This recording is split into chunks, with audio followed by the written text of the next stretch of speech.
सबको जय यीशु की। सत्संचार स्टूडियो के माध्यम से चालीसा की चार बातें सुनने के लिए आप सभी लोगों का हार्दिक स्वागत है। आज फरवरी की 16 तारीख है, चालीसे काल का पहला शुक्रवार है, 16 तारीख है। और आज के दिन की चार बातें ये हैं कि जब तक यीशु हमारे साथ है वो वक्त है आनंद मनाने का। जब यीशु दूर हो जाएंगे, यानी कि हम पाप करते हुए प्रभु से दूर हो जाएंगे, वो समय है पश्चाताप करने का। तीसरी बात है आज के दिन में मनन चिंतन करने के लिए हम सभी लोगों के लिए हमारी कथनी और करनी, इसमें तालमेल बिठाने का। अगर कथनी और करनी में तालमेल नहीं है, तालमेल बिठाने का। चौथी बात है कि हमें किस प्रकार का उपवास करना चाहिए, इस बारे में हम लोग आज के दिन में सुनेंगे। तो सबसे पहली बात है, जब तक यीशु साथ है वह आनंद मनाने का समय है, यहाँ पर दिया है। इसके बाद योहन के शिष्य आए और यह बोले, हम और फरीसी उपवास किया करते हैं, आपके शिष्य ऐसा क्यों नहीं करते? ईसा ने उनसे कहा, जब तक दूल्हा साथ है क्या बाराती शोक मना सकते हैं? किंतु वे दिन आएंगे जब दूल्हा उनसे बिछुड़ जाएगा, उन दिनों वे उपवास करेंगे। यानी कि जब फरीसियों ने और अन्य लोगों ने प्रभु यीशु से सवाल किया, प्रभु यीशु के शिष्यों के जीवन को लेकर, कि हम लोग और अन्य लोग उपवास किया करते हैं, आपके शिष्य क्यों उपवास नहीं करते? प्रभु ने उनको उत्तर दिया, जब दूल्हा साथ है क्या बाराती उपवास कर सकते हैं? यानी कि प्रभु के शिष्य प्रभु के साथ थे। फरीसी और अन्य लोग जो उंगली उठा रहे थे वो प्रभु के साथ नहीं थे, प्रभु से दूर थे। भले वो एक प्रकार की आध्यात्मिक क्रियाकलाप किया करते थे, लेकिन उनका दिल प्रभु के साथ जुड़ा हुआ नहीं था। उनका दिल प्रभु से कोसों दूर था। इसी वजह से वो उंगली उठाते थे, दोष लगाते थे, आरोप लगाते थे, कौन गलती करता है उस बात के ताक में थे उसको पकड़ने के लिए। इसलिए प्रभु ने कहा, जब दूल्हा साथ है बाराती शोक नहीं मना सकते। यानी कि प्रभु के शिष्य प्रभु के साथ है, वो वक्त है उनको आनंद मनाने का। वह मातम मनाने का समय नहीं है, वो आनंद मनाने का समय है। लेकिन जरूर अगर वो प्रभु से दूर हो जाएंगे या प्रभु उनसे दूर हो जाएंगे किसी कारणवश, मुख्य रूप से पाप की वजह से, निश्चित रूप से वह समय होगा उनके लिए पश्चाताप करने का, उपवास करने का, परहेज करने का, आध्यात्मिक तपस्या करने का इस समय होगा। प्रभु ने ये उत्तर देता। इसलिए प्रभु ने कहा, जब यीशु दूर हो जाएंगे वो वक्त होगा पश्चाताप करने का। यानी कि हर एक व्यक्ति के लिए प्रभु आज के दिन में संदेश देता है, अगर मैं प्रभु के सानिध्य में नहीं रहा हूं, नहीं जीता हूं, प्रभु के सानिध्य से दूर हूं, इसका मतलब मेरे अंदर पाप है, बुराई है, क्योंकि उस पवित्र प्रभु के सानिध्य में मैं नहीं जा सकता।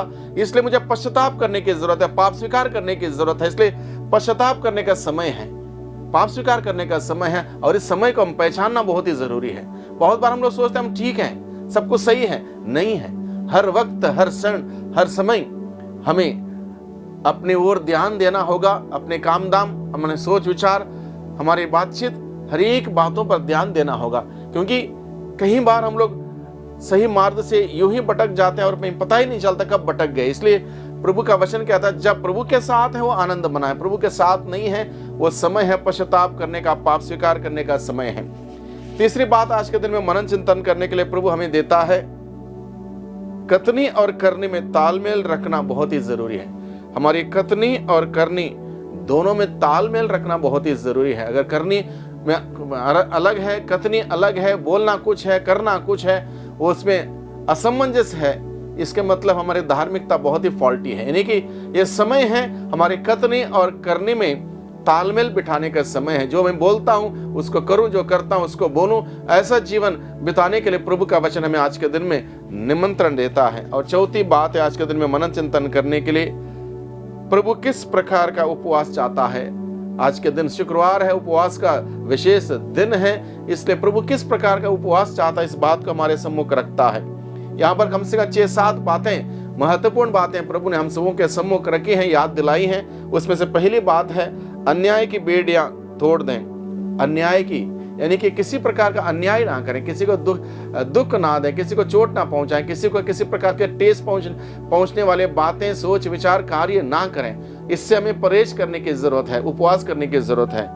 दूसरी बात, पद दलितों को मुक्त करना, यानी कि जो पद दलित हैं, बंधनों में हैं, जकड़े हुए हैं, उन सबों को आज़ाद करना, ये हमारा एक चालीसा का तपस्या का एक हिस्सा है। गुलामी समाप्त करना, गुलामी समाप्त करना। अलग अलग प्रकार के बंधनों में लोग हैं, गुलाम हैं, उन सबों को आज़ाद करना। रोटी भूखों के साथ खाना, यानी कि जो भूखा है, प्यासा है, जिनके लिए खाने के लिए नहीं है, पीने के लिए नहीं है, उन सबों की जिस प्रकार से हम मदद कर सकते उनकी मदद करें, उनको खिलाएं पिलाएं। ऐसा एक शुभ कार्य चालीसे के अवधि में और आज के दिन में, शुक्रवार के दिन करने के लिए प्रभु हमें बुलाता है। बेघर को अपने यहाँ ठहराना, जिसको घर नहीं है उसको अपने यहाँ शरण देना, यानी कि उसके साथ भले हम अपने घर में रख नहीं सकते, उसके लिए क्या कुछ हम कर सकते हैं इसके बारे में सोचें। एक कुछ छोटा सा कार्य करने के लिए कदम उठाएं, निर्णय लें और करें। एक ऐसा कार्य करने के लिए प्रभु हमें आज के दिन में बुलाता है। भाई बहन से मेल मिलाप रखना, जिसके साथ रहते हैं उनके साथ तालमेल बिठाएं, आस पड़ोस के यहाँ तालमेल बिठाएं, जिसके साथ बातचीत नहीं है बातचीत करें, मधुर संबंध रखें। और प्रभु यही चाहता है, जब हमारा कनेक्शन एक दूसरे के साथ जुड़ जाएगा, हमारा कनेक्शन ईश्वर के साथ जुड़ सकता है। इसलिए आज के दिन में प्रभु हम सबों इन सभी बातों को लेकर हमें अवगत कराता है, हमारा ध्यान आकर्षित करता, ताकि हम सभी इन सभी बातों पर मनन चिंतन करते हुए अपने आध्यात्मिक जीवन में सुधार लाएं, आध्यात्मिक जीवन बेहतरीन करें, प्रभु के सानिध्य में जाएं, प्रभु के प्रेम में हम बढ़ जाएं, विश्वास में परिपक्व हो जाएं और इस प्रकार से एक सुंदर क्रिस्तीय जीवन हम सभी बिता सकें। चालीसा की ये 4 बातें सुनने वाले आप सभी दर्शकों के लिए मैं विशेष रूप से प्रार्थना करना चाहता हूं। सर्वशक्तिमान पिता परमेश्वर, धन्यवाद देते हैं चालीसा के इस अनुग्रह के समय के लिए और आज के दिन में चालीसा के पहले शुक्रवार के दिन प्यारे प्रभु जी हम सबों को पश्चाताप का वरदान दीजिए, ताकि हम सभी अपने आप को देख सके, हमारे जीवन को देख सकें, जीवन पर विचार कर सकें, मूल्यांकन कर सकें। जो कुछ भी आपके दृष्टि में उचित नहीं है, ठीक नहीं है, अच्छा नहीं है,